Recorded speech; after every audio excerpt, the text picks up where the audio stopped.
Hello student, स्वागत है हमारे यूट्यूब चैनल RG24/7 पर। दोस्तों, आज हम जानेंगे क्लास 6 एनसीईआरटी सोशल साइंस सामाजिक और राजनीतिक जीवन में लेसन नंबर 5, जिसका नाम है पंचायती राज, और इसमें पार्ट 2। तो आइए देखते हैं इसमें आगे। अमीर चंद को कौन कुछ बोल सकता है। अमीर चंद पहले गांव का जमींदार था और अभी बहुत सारी जमीन का मालिक है, लेकिन हमें ओम प्रकाश का नाम तो सूची में डलवाना ही चाहिए। सरपंच ने देखा कि लोगों के बीच खुसर खुसर हो रही थी। उन्होंने पूछा कि अगर किसी को कुछ कहना है तो कहे। सरोज ने सूरजमल को उकसाने की कोशिश की कि वह नटवर और बिरजू के बारे में पूछे कि उनका नाम सूची में क्यों है, लेकिन सूरजमल चुपचाप बैठा रहा। अमीर चंद ग्राम सभा में बैठा सब पर निगाहें रखे हुए था। सरोज ने उठकर कहा कि ओम प्रकाश का नाम सूची में होना चाहिए। दूसरे लोगों ने भी माना कि ओम प्रकाश का परिवार बहुत गरीब है। सरपंच ने पूछा कि उसका नाम सूची में क्यों नहीं था। जिस शिक्षक ने गरीबी रेखा के नीचे आने वाले परिवारों का सर्वेक्षण किया था, उसने बताया कि मैं ओम प्रकाश के घर कई बार गया, पर वह वहां पर नहीं था। वह शायद कहीं काम ढूंढने के लिए गया हुआ था। सरपंच ने कहा कि ओम प्रकाश की पारिवारिक आय देखी जाएगी। अगर वह सरकार द्वारा तय की गई राशि से कम है तो उसका नाम सूची में शामिल किया जाएगा। ग्राम सभा में गरीबी रेखा के नीचे आने वाले परिवारों की सूची निर्धारित हो रही थी। क्या उसमें कोई गड़बड़ी थी? यदि हाँ, तो वह गड़बड़ी क्या थी, आपको बताना है। सरोज ने सूरजमल से बोलने के लिए कहा, फिर भी वह चुप क्यों रहा? क्या आपने ऐसे अन्य घटनाएं देखी हैं जहां लोग अपने लिए ही नहीं बोल पाते? आपके अनुसार ऐसा क्यों होता है? इंसान को बोलने से कौन सी चीज रोकती है? आपको ये अपने शब्दों में बताना है। आइए देखते हैं आगे। ग्राम पंचायत। ग्राम पंचायत की नियमित रूप से बैठक होती है। उसका मुख्य काम उसके क्षेत्र में आने वाले गांव में विकास कार्यक्रम लागू करवाना होता है। जैसा कि आपने देखा कि ग्राम सभा की पंचायत को स्वीकृति देती है, तभी भी पंचायत अपना काम कर पाती है।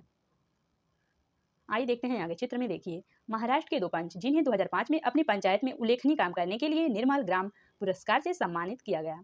कुछ राज्यों में ग्राम सभा काम करवाने के लिए समितियां बनाती हैं। उदाहरण के लिए निर्माण समिति। मान लीजिए कि गांव में एक सामुदायिक केंद्र भवन बनवाना है, तो यह काम निर्माण समिति करेगी। इन समितियों में कुछ सदस्य ग्राम सभा के होते हैं और कुछ पंचायत के। यह दोनों मिलकर गाँव के विकास के लिए काम करते हैं। चलिए देखते हैं कि हरदास ग्राम पंचायत में क्या क्या काम किया गया। हरदास गांव की ग्राम सभा में पानी समस्या को सुलझाने के लिए जो विकल्प दिए गए थे, क्या वे आपको याद हैं? जब हरदास ग्राम पंचायत की बैठक हुई तो कुछ पंचों ने इस मुद्दे को दोबारा उठाया। इस बैठक में सरपंच और पंच सचिव उपस्थित थे। पंचायत के सदस्यों ने पहले एक कुआं साफ करने और 2 हैंडपंपों को गहरा करने के लिए विकल्प पर सोच विचार किया था, ताकि पानी को बिना गांव को पानी के बिना न रहना पड़े। सरपंच ने सुझाव दिया कि चूंकि पंचायत के पास हैंडपंप की देखरेख में मद में कुछ पैसा है, सो उन्हीं पैसों से काम किया जा सकता है। इस पर सभी सदस्य मान गए और सचिव ने उनके निर्णय को रजिस्टर में दर्ज कर लिया। उसके बाद सभी सदस्य मिलकर समस्या के स्थायी हल पर विचार करने लगे। उनको पता था कि अगली बैठक में ग्राम सभा के सदस्य फिर से प्रश्न पूछेंगे। कुछ पंचों ने शंका जाहिर करते हुए पूछा कि क्या जल संरक्षण में पानी के स्तर को कोई विशेष फर्क पड़ेगा? इस पर बहुत चर्चा हुई। अंत में यह हुआ कि ग्राम पंचायत विकास खंड अधिकारी से बात करके इस योजना पर अधिक जानकारी इकट्ठा करेगी।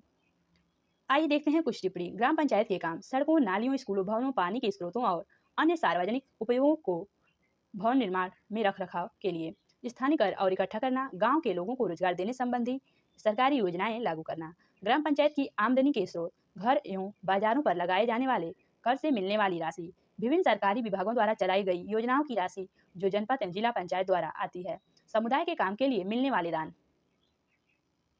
आइए देखते हैं आगे। हरदास ग्राम पंचायत में क्या क्या निर्णय लिए गए? क्या आपको लगता है कि ये निर्णय लेने जरूरी थे और क्यों?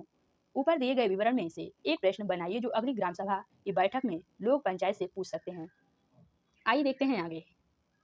जल संवर्धन विकास कार्यक्रम में केवल 2 वर्ष में इस बंजर जमीन को हरे भरे मैदान में बदल दिया। पंचायत के 3 स्तर। हरदास गांव की ग्राम सभा और पंचायत के बारे में पढ़ने के बाद आपको समझ में आ ही गया होगा कि पंचायती राज व्यवस्था एक ऐसी प्रक्रिया है जिसके द्वारा लोग अपनी सरकार में भाग लेते हैं। पंचायती राज व्यवस्था लोकतांत्रिक सरकार की पहली सीढ़ी है। ग्राम पंचायत ग्राम सभा के प्रति जवाबदेह होती है, क्योंकि ग्राम सभा के लोग ही उसको चुनते हैं। पंचायती राज व्यवस्था में लोगों की भागीदारी 2 और स्तरों पर होती है। ग्राम पंचायत के बाद दूसरा स्तर विकास खंड का होता है। इसे जनपद पंचायत या पंचायत समिति कहते हैं। एक पंचायत समिति में कई ग्राम पंचायती होती है।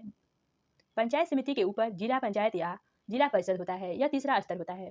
जिला परिषद एक जिले के स्तर पर विकास की योजनाएं बनाती है। पंचायती समिति की मदद से जिला परिषद सभी पंचायत में आवंटित राशियों को वितरण की व्यवस्था करती है। संविधान में दिए हुए निर्देश के आधार पर देश के हर राज्य में पंचायत से जुड़े कानून बनाए हैं, इसलिए पंचायत संबंधित हर राज्य से कुछ अलग अलग हो सकते हैं। इसके पीछे मुख्य विचार यही है कि अपने गांव की व्यवस्था में लोगों की भागीदारी बढ़े और उन्हें अपनी आवाज उठाने के लिए ज़्यादा से ज़्यादा मौके मिले। आइए देखते हैं कुछ टिप्पणी।